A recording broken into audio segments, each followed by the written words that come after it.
శుక్లాంబరధరం విష్ణుం శశివర్ణం చతుర్భుజం ప్రసన్నవదనం ధ్యాయేత్ సర్వవిఘ్నోపశాంతయే.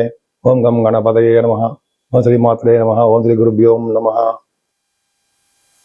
మా ఆది ఆశ్రమం చూస్తున్నటువంటి మీ అందరికీ పేరు పేరున నా హృదయపూర్వక నమస్కారాలు. ఇప్పుడు మనం 1 జూలై 2026 నుండి 31 జూలై 2026 ఈ నెల్లాళ్ళు కూడా జ్యేష్ఠ మాసము మనకి 15 రోజులు ఉంటుంది, ఆషాఢం, ఈ రెండు కూడా మనకి జూలైలో వస్తున్నాయి. సో ఈ 31 తారీఖు నెల్లాళ్ళు కూడా 12 రాశుల వారికి గ్రహాల యొక్క స్థితిగతులు మార్పుల వలన ఫలితాలు ఏ విధంగా ఉంటాయో ఇప్పుడు మనం తెలుసుకుందాం. నేను మీ వాడినారాయణ శర్మ, డాక్టర్ వాడినారాయణ శర్మ, మర్చిపోతూ ఉంటానండి. ఇప్పుడు మనం ఆది ఆస్ట్రాలజీ. ఇప్పుడు మనం కన్యారాశి వారికి ఫైనాన్షియల్గా చాలా బాగుంటుందండి. ముఖ్యంగా మీ రాశిని అంటే మీ రాశిని అంటే అర్థం ఏంటంటే మీరు కన్యారాశిని శనీశ్వరుడు చూస్తున్నాడు. అంత మంచిది కాదండి. చికాకులు, కోపాలు, ఆవేశాలు, తిట్టుకోవడాలు, కొంచెం చిన్న ప్రాబ్లమ్స్ మాత్రం ఉంటాయి, భయపడించుకోవాల్సిన అవసరం లేదు. 2వ భావాధిపతి అయినటువంటి శుక్రుడు 12వ భావంలో ఉన్నాడు, కేతువుతో కలిసి ఉన్నాడు. 2వ భావాధిపతి కేతువుతో కలిసి ఉండడం విదేశాలకు వెళ్ళడానికి అవకాశం ఉంటుంది. కన్యారాశి వారు 2వ భావాధిపతి శుక్రుడు 12వ భావంలో ఉండడం వల్ల విదేశ ప్రాప్తి, విదేశాలు సంచరించడం, ధనం విపరీతంగా ఖర్చు పెట్టడం జరుగుతుంది. ఇదే కాకుండా మీ చెల్లెళ్ళని ఎక్కువగా ప్రయాణాలు చేస్తూ వాళ్ళని సందర్శిస్తూ వాళ్ళ బాగోగులు తెలుసుకుంటూ బ్రహ్మాండంగా ఉంటారు. విద్యలో మాత్రం చిన్న చిన్న ఆటంకాలు, తల్లిగారికి బాగుండకపోవడాలు, చిన్న చిన్న ప్రాబ్లమ్స్ మాత్రం ఉన్నాయండి. కొద్దిగా జాగ్రత్తగా చూస్తే సరిపోతుంది. మీ పుత్రులకి మీ వలన విజయం చేకూరుతుంది. కన్యారాశి వారికి సంతానం అంటే మీ పుత్ర సంతానానికి మంచి యోగం కలగబోతోంది. వాళ్ళ లా రిలేటెడ్ అంటే కోర్టు కేసుల్లో ఉన్న, ఊరికైనా సమస్యల్లో ఉన్న, ఉద్యోగాలు రాలేదని మీ జాతకం వలన వాళ్ళకి బాగుంటుంది. అది ఖచ్చితం. అదే స్టాక్ మార్కెట్లో కూడా మీరు బాగా ఉన్నతంగా రాణిస్తారు. రాజకీయ రంగంలో పదవుల కోసం చూసే వారికి పదవులు కూడా వచ్చి తీరుతాయి. సాహిత్యం, కళారంగంలో, సాహిత్య రంగంలో ఉన్నతంగా రాణించడానికి అవకాశాలు బ్రహ్మాండంగా ఉన్నాయి, అది డౌట్ లేదు. చాలా బాగుందండి. పంచమ స్థానం మ్యూజిక్ రంగంలో కూడా బాగా డెవలప్ అవుతారు. రాహు కూడా మీకు విధమైనటువంటి యోగాన్ని కలిగిస్తున్నాడు. 6వ భావంలో ఉన్న రాహు యోగాన్ని ఇస్తాడండి. కష్టపడి సాధించడము, ఈ విజయం సాధించడం అంటాం కదా, విదేశాల వెళ్ళడానికి స్టాంపింగ్ అవ్వడము, అలాగే అనారోగ్య సమస్యల నుంచి బయటపడడము, శత్రువుల వల్ల బాధ లేకుండా ఉండడానికి అవకాశం ఉంటుంది. ఏదైనా సప్తమ స్థాన శని భార్యాభర్తను దూరం చేయడం, అంటే 6వ ఇంటి వాడు 7వ ఇంట్లో ఉన్నాడు కదా, దూరం చేసేస్తూ ఉంటాడు భార్యాభర్తల్ని. లేదా భార్యాభర్తలు కొద్దిగా ఎడబాటుగా ఉండడం జరుగుతూ ఉంటుంది. సకాలంలో పెళ్లి కాకపోవడం జరుగుతుంది. సకాలంలో పెళ్లి కాకుండా ఉండడానికి అవకాశాలు ఉన్నాయి. సప్తమ స్థానం శని ఉండడం వలన ఒక విధంగా భార్యాభర్తల యొక్క అండర్స్టాండింగ్ లోపాలు ఉంటాయి. జాగ్రత్తగా కూడా సరిపోతుంది. కానీ గురుదృష్టి ఉంది కాబట్టి ఏ ప్రాబ్లం లేకుండా పర్ఫెక్ట్గానే ఉంటారు. కుజుడి ప్రభావం బాగుందండి. అష్టమాధిపతి 9వ భావంలో ఉన్నాడు. అంటే 9వ భావం చెడగొడతాడం కాదు, భాగ్యస్థానంలో ఉన్న కుజుడు ఉన్నాడు. అంటే ఏంటంటే మీ రాశికి అంటే అర్థమైపో ఉంటుంది కదా మీకు. 9th హౌస్ లార్డ్ మీకు బాగున్నాడు. ఆయన మీకు 9th హౌస్ లార్డ్ బాగున్నాడు. 9th హౌస్ లార్డ్ శుక్రుడు 12వ భావంలో ఉన్నాడు. 9th హౌస్లో కుజుడు ఉన్నాడు. ఫారిన్ కంట్రీస్ వెళ్తారు, అదొక యోగం. ఫారిన్ కంట్రీస్ వెళ్ళడానికి అవకాశాలు ఎక్కువ ఉంటాయి. కుజుడు వలన వ్యాపారాలు, ఇంటర్నేషనల్ ట్రేడింగ్ వ్యాపారాలు, అలాగే ఉన్నతమైన విద్య, రియల్ ఎస్టేట్ రంగంలో బాగా డబ్బు సంపాదించుకోవడాలు పర్ఫెక్ట్గా ఉంటాయి. బహుశా మీరు విద్య రీత్యా, వ్యాపారాల రీత్యా, మీ షూటింగ్ రీత్యా డెఫినెట్గా ఫారిన్ కంట్రీస్ వెళ్తారు. ద్వితీయ భావాన్ని 12వ ఇంట్లో ఉండడం, 9వ ఇంటి వాడు 12వ ఇంట్లో కారణమే విదేశాలు వెళ్తారు. 10th భావంలో రవి బుధులు ఉండడం వలన మీరు చేస్తున్న ఉద్యోగంలో మార్పులు వస్తాయి. గవర్నమెంట్ సంబంధించిన ఉద్యోగస్తులకి బాగా డెవలప్మెంట్స్ ఉంటాయి, డబ్బులు అధికంగా వస్తాయి. సాఫ్ట్వేర్ రంగ ఉద్యోగస్తులకి పర్ఫెక్ట్గా బాగుంటుంది. లాభంలో రవి బుధ కొంచెం ఎక్కువలు ఉన్నారు. రవి బుధులు అంటే బుధాదిత్యోగం కాదనుకోండి.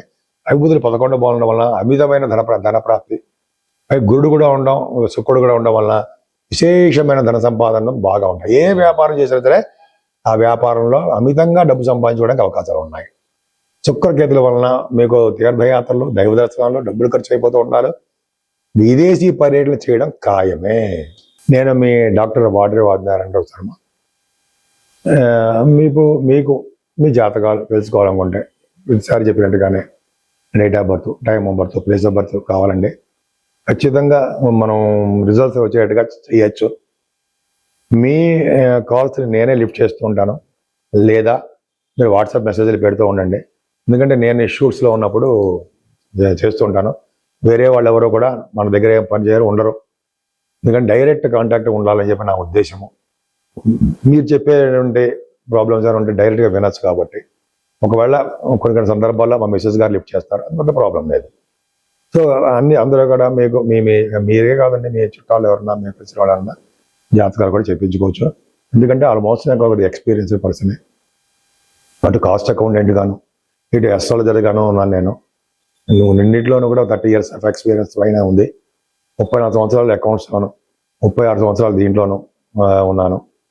రెండిట్లో ఎలా ఉన్నామంటే, నేను జాబ్ చేస్తున్నప్పుడే ఈ ఆస్ట్రాలజీ పాస్ అయిపోవడము, ఆస్ట్రాలజీ కొన్ని జాతకాలు చూస్తూ ఉండడం జరిగింది. సరే, అది పక్క పెడదామని మళ్ళీ ఒకసారి వీడియో చెప్తాను. మీ జాతకాలు చూపించుకోవాలంటే నేను పూర్తి డీటెయిల్స్ పంపించండి. ఇంకా వాస్తు సంబంధించిన విషయాల్లో కూడా మీకు ఏమైనా ప్రాబ్లమ్స్ ఉన్నా కూడా అడగచ్చు. మీ పేరు రీత్యా ఎటువైపు ఉంటే మీరు మంచి బాగా కలిసి వస్తుంది అనేది కూడా వాస్తులో ఉంటుంది.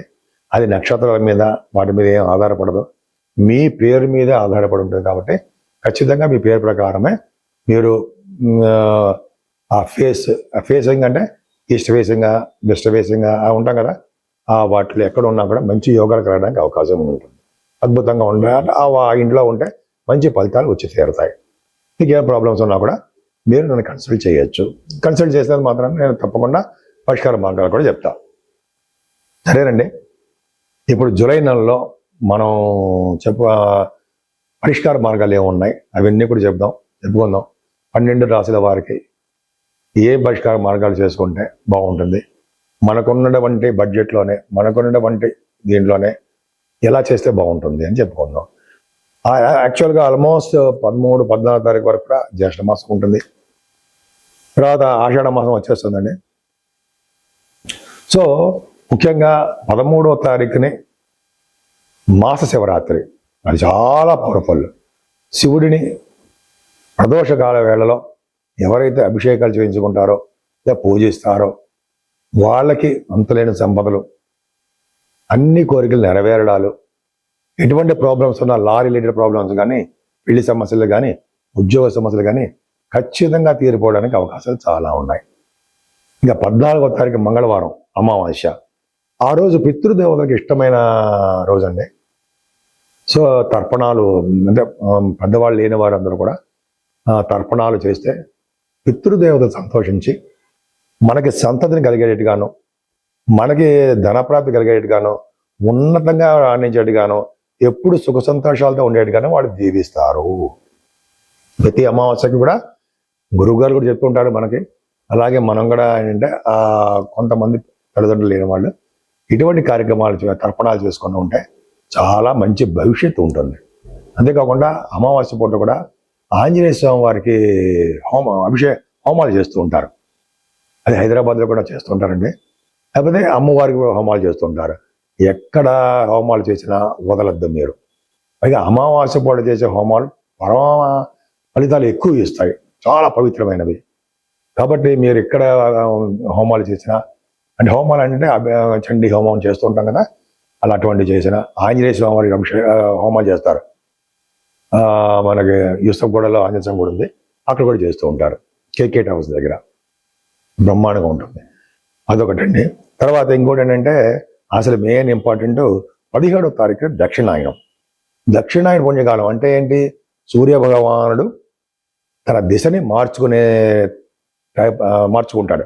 అంటే దిశను మార్చుకోవడం అంటే కర్కాటక రాశిలో రవి ప్రవేశిస్తే దక్షిణాయన పుణ్యకాలం అని, మకర రాశిలో ప్రవేశిస్తే ఉత్తరాయణ పుణ్యకాలం అని అంటాం. అంటే ఉత్తరాయణం అంతా మొత్తం కూడా తిరిగి ఆయన కర్కాటక రాశిలోకి వచ్చేసాడు. సూర్య భగవానుడు 17వ తారీఖున వచ్చేస్తున్నాడు. అంటే అక్కడి నుంచి మనకి దక్షిణాయనం పెరుగుతూ ఉంటుంది. ఆ రోజు కనుక చేసే పూజలు, దానాలు, స్నానాలు ఇవన్నీ విశేషమైన సుఫలితాలు కలుగుతాయి అనడంలో సందేహం లేదు. ఖచ్చితంగా మంచి ఫలితాలు కలుగుతాయి.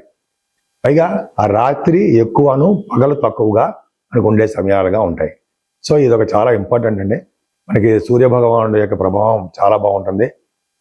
కర్కాటక రాశిలో మనకి సూర్యభగవానుడు ఉన్నాడంటే చేసే దానాలు హోమాలు చాలా మంచి ఫలితాలు ఇస్తాయి. ఆ తర్వాత పౌర్ణమి కూడా వస్తుంది. పౌర్ణమి పూట చేసే ఫలితాలు, అమావాస్య పౌర్ణమి పూట అమ్మవారు పూజించడాలు అద్భుతమైన ఫలితాలు ఉంటాయి. ఏదేమైనా మీకు ఇష్టమైన దేవుడిని, శివుడి అభిషేకాలు, విష్ణుమూర్తి పూజలు, అమ్మవారి యొక్క దర్శనాలు చేసుకోవడం వలన అన్ని శుభాలు కలగడానికి అవకాశాలు ఉన్నాయి. పైగా కాలసర్ప దోషం నుంచి తప్పించుకోవడానికి కూడా మనకి అవకాశాలు బాగుంటాయి. అందరికీ శుభాలు జరగడానికి అవకాశాలు ఉన్నాయి.